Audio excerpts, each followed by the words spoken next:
বিসমিল্লাহির রহমানির রহিম।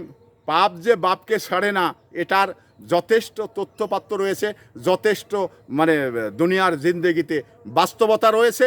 তো এখানে কেউ যদি মনে করে যে আমি পাপের রাজত্ব কায়েম করে আমার কিছু হবে না, আমাকে কিছু আল্লাহ পাক বলবে না, তো আল্লাহ পাক বলেছেন আমি মানুষকে ছেড়ে দিই কিন্তু ছেড়ে দিই না। মানে এই বিষয়টা আমি আপনি সবাই আমরা কিন্তু বুঝতে হবে।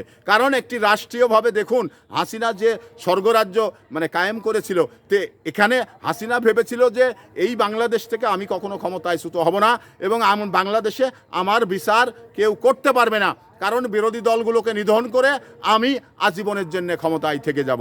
তো হাসিনার মতো বাস্তবতার বিচার এবং হাসিনার মতো বাস্তবতার জায়গায় হয়তোবা অনেকেই দাঁড়াননি, তবে সবাকেই অন্যায় করে যে ছাড় পাওয়া যায় না, এটা আপনাকে আমাকে সবাকেই বিশ্বাস করতে হবে।